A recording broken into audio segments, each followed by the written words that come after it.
but the relevant ones you get to know and to break your mind. So do they come from a common ancestor, like human beings coming from a common ancestor, like the great apes? Well, I believe in the evolution story. So according to the evolution story, human beings evolved from apes and all of that. That's our greatest ancestors. Did they also evolve, or kind of like, or what?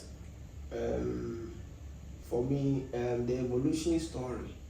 For me, I don't agree to the fact that humans evolved from monkeys. Why? For me, I think they were created. You think humans were created by God? Okay.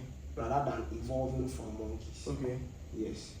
But in other aspects of life, humans evolve. That is, they want to find a way to break complex tasks into simpler tasks. Okay. Yeah. So you could see the trend and the pattern. So with technology, you can see the trend and the pattern from how humans have evolved over the years, over ages, decades. From the Stone Age to date. From the Stone Age to date. You see that at those times they hunted with spears and stone artifacts, but today we hunt with guns. Yeah. Which is a wide improvement. Yeah. From that time. And it took a very long time to move from stones. If you calculate the years, millions of centuries, to guns. Yeah. Yes.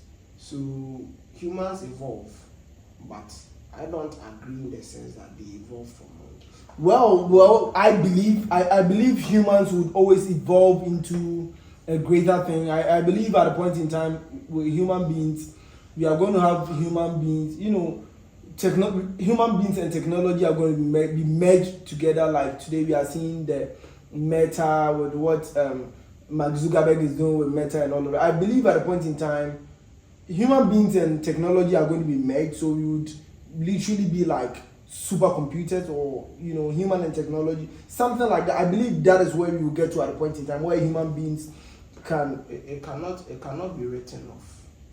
Because we've seen those depictions even in our movies, and anytime there is a movie of such sort, it means it confirms the plan of what humans intend to achieve.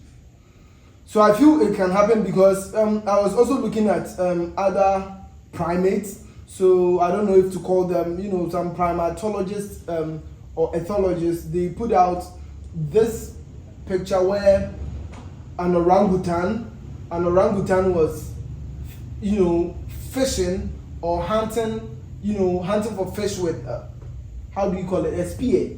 So most primatologists are now saying that the orangutans are now in the Stone Age. So they believe orangutans are also going to evolve, they are also going to grow. So right now they are in the Stone Age, and who knows what would happen after the Stone Age, because these orangutans are not trained, they are wild orangutans. Because people were arguing that these orangutans are trained, that is how they know how to use the spear. No, but the primatologists have always also said that no, most orangutans around the world are in the Stone Age right now, and that is what they are doing. They are not trained, but they just have that capability because they are evolving. So I don't know what will happen. That is why, from that story, that is how come I've come to believe firmly that at a point in time, humans are going to evolve and technology is going to be part of us, and we are going to have, technologies in our brains, and we can do complex and sophisticated things and all of that. We can find gravity as a wave.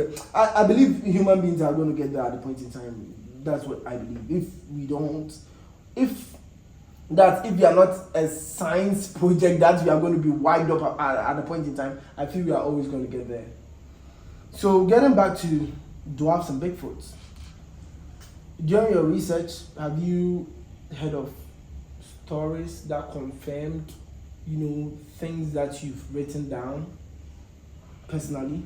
Of course, there are many stories. Okay. And some have been seen. Sightings in Africa? Sightings in Africa. Okay. To be precise. What was the story like? If I could narrate this story, a story from my own grandmother. Oh, yeah? Yeah, who passed on earlier this year in March. I used to have a lot of conversations with her, whereby sometimes it would dive deep into these spiritual matters, what she's faced, and she will also pour out to me because of how close I was with her. Yeah. And you know, she always told me she does not fear witchcraft. Witchcraft fears her because she doesn't fear witchcraft. And we know that witchcraft is a spiritual phenomenon. Yeah. So her not fearing it actually allows her to give more insight into spiritual matters, because I believe that she knows it better. So what did she encounter? From her description of things, she said she encountered a Bigfoot. A Bigfoot. Yeah.